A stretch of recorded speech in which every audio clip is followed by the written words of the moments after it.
So hello class, so this is your teacher Marlon of the Printing Shock University. No? So today ang ituturo ko sa inyo ay kung paano ba ang pricing natin ng ating printing business. So ito guys, sasabihin ko dito, no? Ito ay guide lang naman sa ating pricing. So hindi naman guys necessary na kailangan mo itong sundin. No? So pwede mong pagbatayan dito kung ano ba yung gusto mong presyo ng iyong mga products and services. So simulan na natin. So, syempre, ang pinaka-ino-offer namin dito sa The Printing Shock is yung sticker printing business. Ang pinaka-presyohan talaga natin yan, guys, is per page. Para hindi na kayo malito, no? So, ang presyohan natin, guys, per page, pag glossy or matte yung phototop na i-apply natin, ang presyo natin dyan is 50 pesos per page. Okay? So, usually, ang tinutubo natin dyan is 34 pesos per page. Tapos, ang minimum yan, guys, no? At least 5 to 10 pages dapat ang minimum, no? So, kung pag-print kayo ng 10 pages, meron na kaagad kayo na 340 pesos. So, kung dalawang customer ang nagpa-print sa inyo ng tag 10 pages, no, so meron na kaagad kayo na 680 pesos. So, mas malaki na yun guys sa minimum. Ang maganda pa nun guys, no, nasa bahay ka lang, hindi ka napapagod sa biyahe, wala kang boss. At syempre, nakikita mo yung pamilya mo, lalong-lalo na yung anak mo, na lumalaki, no? So, yan ang kinagandahan guys kapag home base lang ang business mo. So, kung may other types of phototop like glittery, leather, 3D, at kung ano-ano pa guys, ang presyuhan natin dyan guys is 60 pesos per page. So guys, kung idadie cut naman nila yung kanilang mga sticker o yung hiwalay-hiwalay for giveaway, dadagdagan natin guys ng 20 pesos per page, no? Pambayad ng blade natin ng Cameo. Kasi guys, mahal ang blade ng Cameo. Pero recommended talaga namin guys, no, ang gamitin yung pang die cut ay yung mga lumang blade. So kung yung blade nyo guys, pinalitan nyo na, no, huwag nyo itatapon yung luma. Ang gawin nyo dun guys, gamitin nyo yun pang die cut ng sticker. So ang isa pang ino-offer natin guys, no, yung para sa mga nagtitipid, no, ito yung sticker paper lang or non-waterproof. So ang presyuhan natin guys is 30 pesos per page.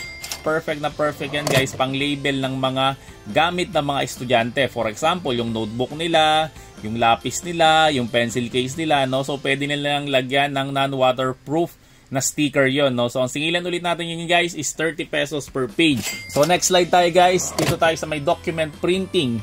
So, sigurado yan, ito ang pinakasikat na printing ngayon. Kasi nga class, no, malapit na ang pasukan. So, marami magpapaprint ng module, marami magpapaprint ng project, marami magpapaprint ng thesis, at kung ano-ano pa ipapaprint nila, no? So, guys, ang presyuhan natin dyan is kapag black and white is 3 pesos per page lang. Kapag colored naman guys is 10 pesos per page. Pwede tayong maglagay guys ng promo, yung sinasabi nila na piso printing.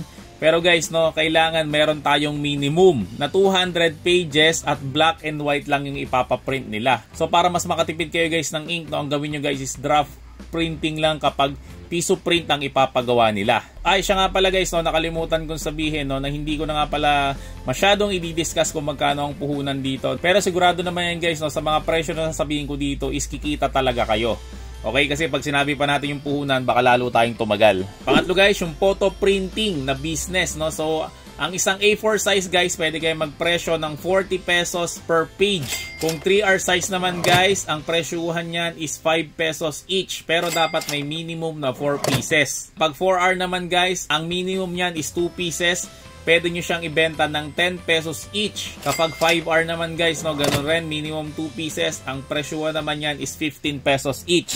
So guys, no, sa mga mabibilis mag-type dyan, so, pwede kayo mag-offer ng typing job. Ang typing job natin, guys, is 40 pesos per page. Ngayon, guys, no, pwede rin kayo mag-offer ng research. So, kayo na yung gagawa ng assignment ng mga estudyante, no, kung tinatamad sila. So, ang pa-research natin, guys, is 80 pesos per page, no, kasama na syempre yung print doon. Ang isa sa mga tip ko dyan, guys, no, mag-offer din kayo ng PisoNet. So, bumili kayo, guys, ng PisoNet. So, meron kayong at least 2 PisoNet para doon sila magre-research. Tapos, magpapaprint sila sa'yo, no. So, another source of income na naman yan kung meron ka lang naman pwesto. Pero guys, no, take note kasi maraming madadaya dyan. Ang ginagawa nila, nililiitan nila yung font para nga naman kumonti yung page ng tinype mo. So, ang gawin nyo dyan guys, no, dapat ang minimum na font size nyo is 12. So, ang next na pwede nating offer guys is yung scan. Siyempre guys, no, kailangan nyo ng printer na L3210 or L5290. So, ang presyo natin yan guys is 25 pesos per page. Ngayon, pwede pa kayo mag-offer ng extra services dyan, no, which is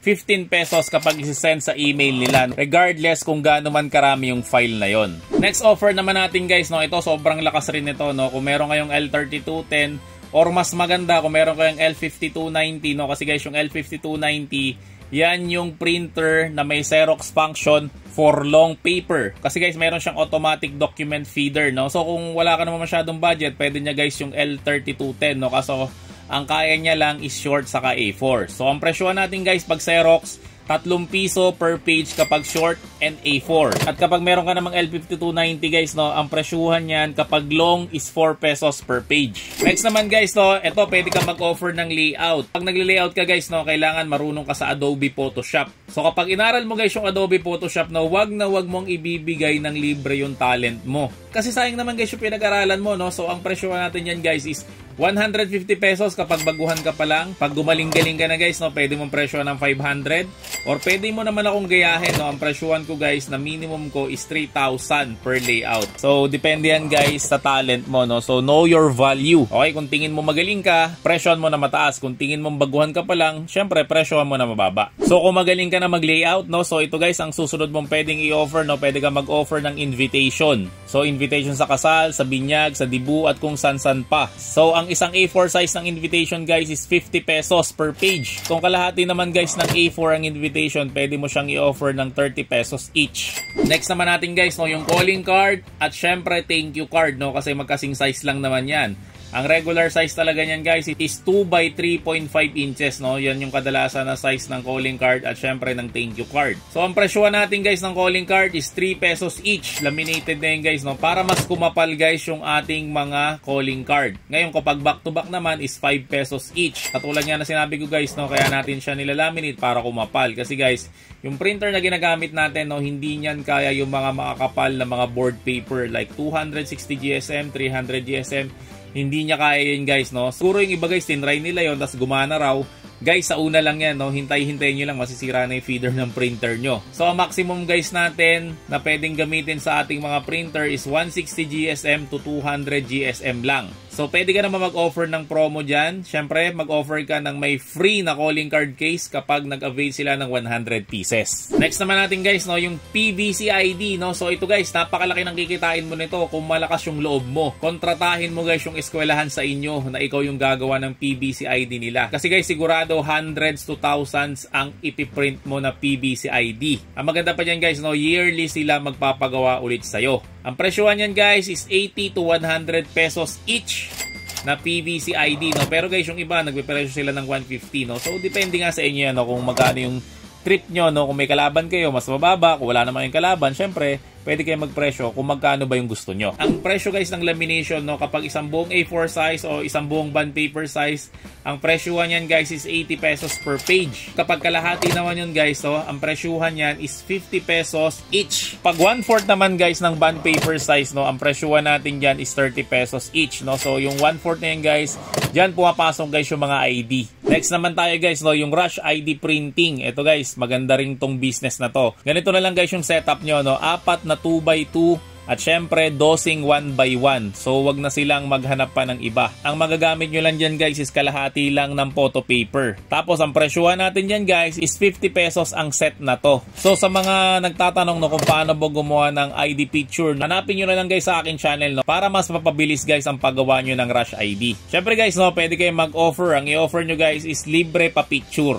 Next naman tayo guys, no, ref magnet. So meron akong tinuro guys dito sa may aking channel, no, yung ref magnet na direct to print na, no. Pero yung guys, no, pang personal lang yon. Kung gagawa ka guys ng pang business, no, kailangan nyo guys yung mas makapal na ref magnet. Presyuhan natin guys ng ref magnet, A4 size, no, 100 pesos per page. Ngayon guys, kung kalahati naman ng A4, no, pwede nyo siyang ibenta ng 80 pesos each. Kung 1/4 naman guys ng A4 size, pwede nyo siyang ibenta ng 50 pesos each.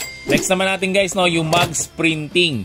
So, mags printing natin guys, no, ang presyuhan yan is 150 pesos to 250 pesos each. Syempre guys, no, kapag marami sila ipapagawa, bigyan nyo sila ng discount. Next naman tayo guys, no, sa t-shirt printing na tayo. Sa totoo lang guys, no, wala na talaga akong idea about sa t-shirt printing, no, kasi nga hindi ko talaga to pinupush, pero ni-research ko na rin, no, para sa inyo. Depende yan guys, no, kung magkano ba yung presyo ng t-shirt na nakukuha nyo sa inyong supplier. Pero ito guys, no, guide lang to, no, kapag pigment printing, pwede nyo siya ibenta ng 250 pesos to 600 pesos each t-shirt. Kapag sublimation naman guys is 200 pesos to 350 pesos each t-shirt, no? So ano guys pinagkaiba ng pigment ng sublimation? Ang sublimation printing kasi guys, no, mas mura siya kasi ang sublimation paper is 2 piso lang ang isa. Kaso ang problema guys ng sublimation paper is pwede lang siya sa puting kulay na t-shirt. Hindi siya guys kamukha ng pigment na printing, no, na pwede ka mag-print sa black or ano kaya sa white color na mga t-shirt. Ang pigment printing kasi guys gumagamit yan ng dark transfer paper. Ang dark transfer paper guys, ang presyuhan yan is 50 pesos each. So guys, malaki ang pagitan ng presyo ng ginagamit natin na material sublimation at syempre sa pigment printing. So class, no, last na tayo, no. Ito usong-uso to ngayon, no, kasi nga pasukan na naman. Syempre nire-record ng mga teacher habang wala pang ID ng mga estudyante na magkameron sila ng name tag. Pwede nyo sila guys singilin ng 50 pesos each. So laminated na dapat guys yung name tag na yan para mas maganda siyang tingnan. Maganda yan guys, no, kung kakausapin nyo yung presidente ng section ng mga anak nyo.